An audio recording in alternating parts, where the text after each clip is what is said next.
that you're here with me to join in our adventures together. So we are in the astronomy unit, our solar system and beyond. Solar system part 1. Today's lesson, give you a chance to look over these vocabulary words you'll be seeing in our lesson today. Asteroids, celestial bodies, comets, core, debris, meteoroids, satellites, and solar system and terrain. Okay. Remember, we will, for the next several days, this week and next week, be going over outer space. Remember, the word astro means stars. Any thoughts on other words that you can think of when you see the word astro? Astronomy, astrologer, astronomer. These are people that go into space and study space. Astrology, the study of the stars. Anytime you hear the word astro, it refers to stars. So we've also talked about the 5 characteristics of what makes a planet a planet. First of all, it has to be a sphere in shape and have a large mass. It has to orbit around the star, or the sun in our case, in an elliptical path. It has cleared most other objects from its path and be mostly made of gas or a combination. It does not make its own light. Imagine traveling to a faraway world and encountering an extraterrestrial being that asked, "Where in the universe is your school?" Who remembers how you would describe your school's address? We went over this last lesson.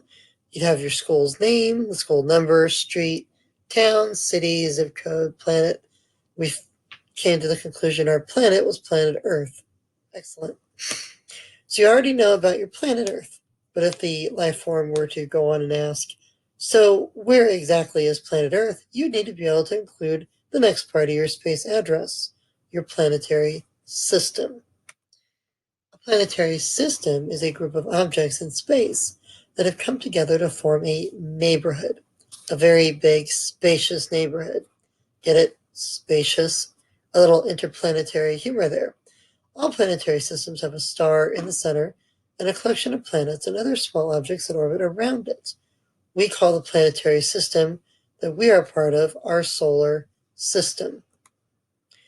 The shape of the Earth's solar system looks a lot like a bullseye. The sun is the bullseye at the target, and the orbits of the 8 planets are similar to rings around it. Astronomers know for certain about several hundred other planetary systems, but most astronomers believe there may be billions of other planetary systems in the universe besides our own. But what exactly is our solar system? You can think of our solar system as a gigantic neighborhood in space. But instead of being made up of houses or apartments like the neighborhood you might live in, our solar system is made up of the sun and the celestial bodies that orbit around it. Besides the sun, it includes other interesting things like planets and their moons, dwarf planets, satellites, asteroids, meteoroids, and comets. Our solar system is huge, so huge that some of the objects in it are billions of miles away from each other. In fact, the largest part of our solar system is the vast amount of space between all the celestial bodies that are in it. As you have heard, the sun is the center of this neighborhood we call our solar system. Our sun is a star. That's right, it's a gigantic, unbelievably hot mass of gas that makes light and heat for everything that orbits around it. The sun is so gigantic, the Earth could fit inside it more than 1,000,000 times. There are 8 planets in our solar system. The planet Mercury is the closest to the sun, followed by Venus, Earth, Mars, Jupiter, Saturn, Uranus, and Neptune. One easy way to remember the order of planets is to remember this sentence in a mnemonic device. Many very energetic mermaids just swam under Neptune. Besides these 8 major planets, there are also a number of smaller planet-like objects in our solar system, classified as dwarf planets. Pluto is the most famous dwarf planet because it was considered to be the major planet until 2006, when astronomers discovered other small planet-like objects in our solar system. Many astronomers from all over the world met to discuss a new definition of what makes a planet. Why did Pluto get demoted or reduced in rank from the planet to dwarf planet? Astronomers have agreed that the planet has to be able to clear its orbit of most other objects, such as asteroids and other space debris, which makes me sad because Pluto is on all of the charts I used when I was growing up, so I still consider it a planet. Oh, well. Because it is so small, Pluto hasn't cleared these leftover pieces of rock and dust from its orbit yet. Pluto is now classified as a dwarf planet. Planets don't make their own light like stars do. When you look up and see the planet shining steadily in the night sky, it is shining because the planet is reflecting the sun's light, not because it's making its own.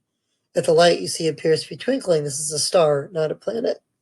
And there are a few planets you can see during different times of the year. Venus is one you can see in the night sky with the naked eye. Most of them you have to use a telescope for. Each of the 8 planets in our solar system receives light and heat from the sun as it travels in its own special path or orbit around the sun. The orbits of the 8 planets get larger and larger the farther away from the sun that they are. Mercury's orbit is the smallest because it's closest to the sun. Neptune's orbit is largest because it's the planet farthest away.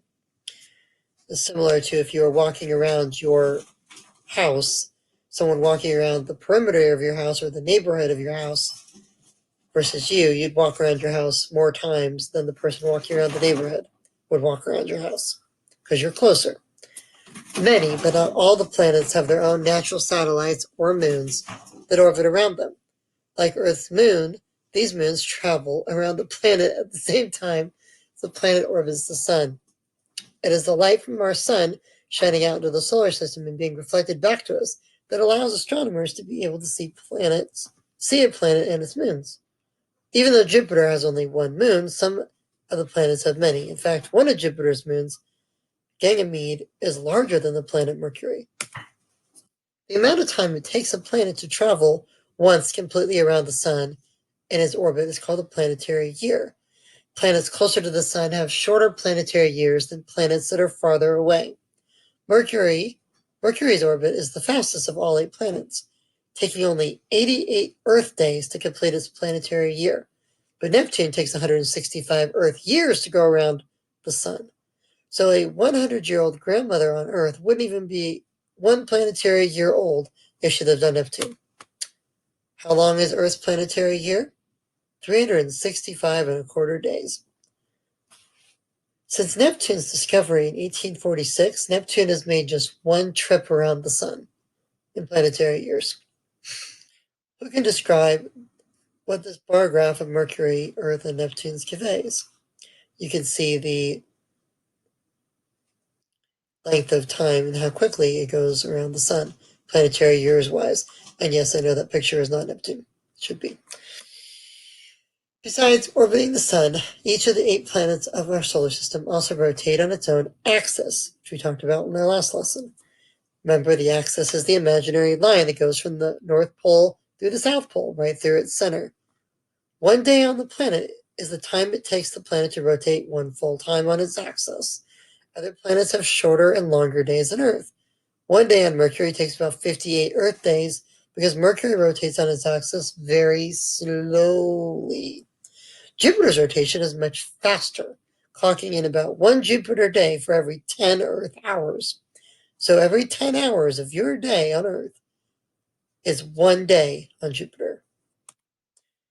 Although the 8 planets in our solar system have a lot in common, they are also very different.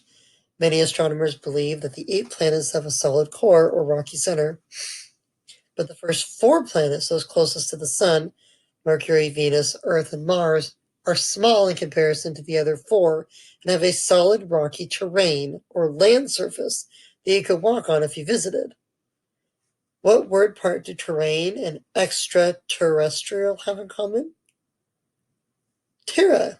And what do you think the word terra means? Some of you may hear the word terra in your video games.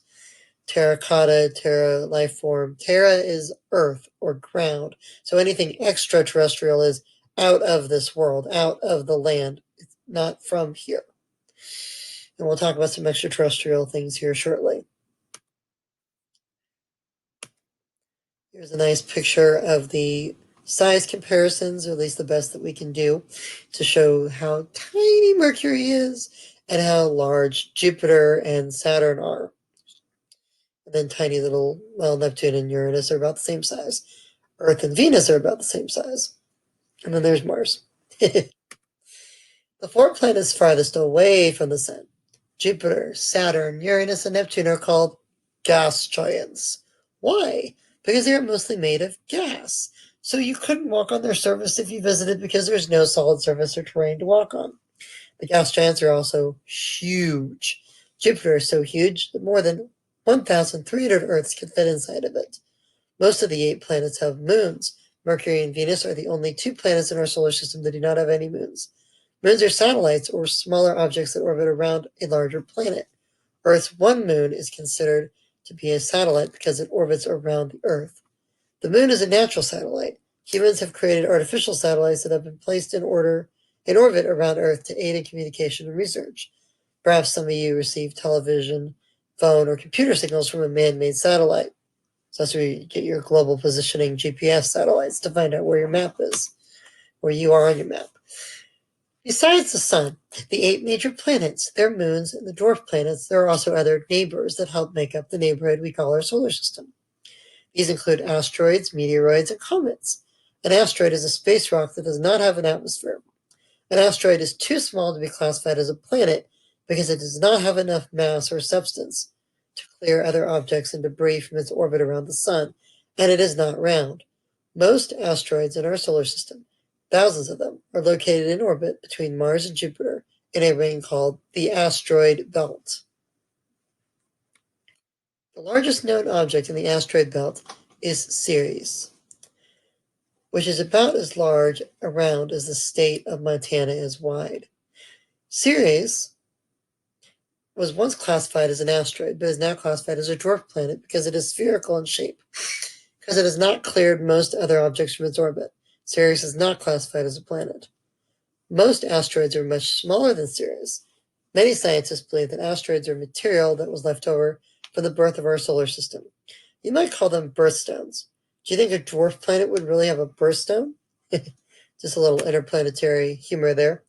Birthstones are special rocks linked to the month in which a person is born. For example, emeralds are the birthstone for May.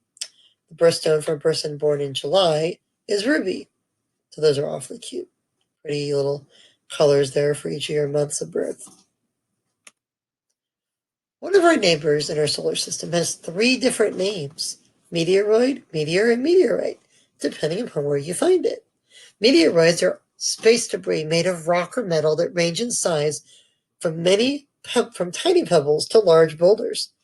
Many scientists believe they may have broken off from other objects in our solar system, such as asteroids. They are called meteoroids when orbiting the sun in space, but once they enter Earth's atmosphere, they're called meteors. Meteors are also known as shooting stars because they leave a bright streak or line of light that shoots through the sky.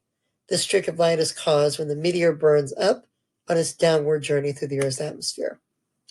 Most meteors are small enough that they burn up completely before reaching Earth, but sometimes the larger ones make it to the surface. Meteors that reach the surface of Earth are called meteorites. Sometimes very large meteorites leave craters or pits on the surface of the Earth. Here's just a couple that you can visit. These are pretty cool. There's one that's actually called Crater Lake that an entire body of water is in now. So, did you know there are snowballs in space? It's true. They are called comets. Actually, a comet is a chunk of ice, dust, and gas that orbits the sun in a long, stretched out circle. A comet begins in the outer reaches of the solar system, and occasionally its orbit brings it in close to the sun. As the comet approaches the sun, part of its ice evaporates, making it glow and form a bright tail that trails behind it, sometimes for millions of miles. Comets shine like this because the sunlight reflects off of tiny particles of dust that are in the comet's tail. Halley's Comet is a very famous comet that was discovered by English astronomer Edmund Halley. He was the first to realize it was the same celestial body that returned to Earth's skies every 76 years. In the year of 1705, he correctly predicted the comet would return in the year 1758. The comet was then named Halley's Comet in his honor. It was last seen from Earth in 1986. So you now know that you can describe our solar system as a very large neighborhood in space. It's made up of many interesting neighbors, including the Sun, 8 planets, their moon, dwarf planets, asteroids, meteors, and comets. Our solar system is only one of many planetary systems in the universe. It is a great place in the universe to live. So here's a couple questions for you to ask yourself as you go over the lesson. What is our solar system? What kind of celestial bodies can be found in our solar system?